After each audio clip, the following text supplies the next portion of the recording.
So I saw Skinnamarink. I still have no idea what the hell that title means. But I watched it yesterday. 8 people, noisy people, sat behind me. Drove me crazy. I shushed them. And like 30 minutes in the movie, they all got up and left. And I can understand why. This is one of the most experimental films ever. You cannot recommend it to any normal person. It is absolutely one of the most bizarre things I've ever watched in a theater. It is a whole movie. It's a horror movie, if you haven't heard of it, where the guy shot it in his childhood home or something like that for like 15 grand. And it is this grainy VHS footage. And it's just 90% of it is interior shots of his house. And it's his corners. And I guess it's building suspense, kind of. And the 2 little kids who are the protagonists, I guess, you see their feet, you never see their face, you don't know what they really look like. They barely do talking, the audio's bad, the cinematography is intentionally bad, the lighting is horrendous, the quality is horrendous, and it has some moments that are truly terrifying, just suspense-wise, especially when you go up to a parent's room, and you know something is happening.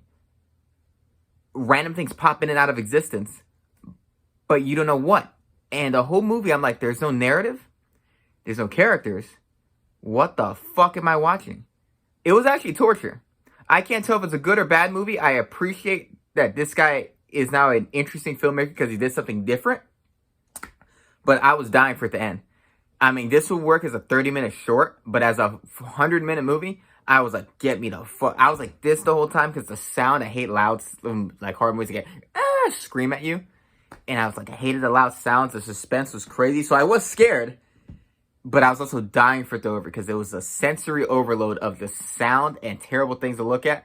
This grainy nonsense. So my eyes were in agony, my ears were in agony, and then I was in agony. So a horrible experience. I'm going to give it a D. I respect it, but I didn't like it at all. It was absolutely not entertaining. It was miserable to watch. It was torture to watch. But I appreciate the idea of trying something new. It was experimental. It was interesting in that respect, but God, worst time ever. But did you see Skinamarink? He has people talking. Let me know. What the fuck is Skinamaring even mean?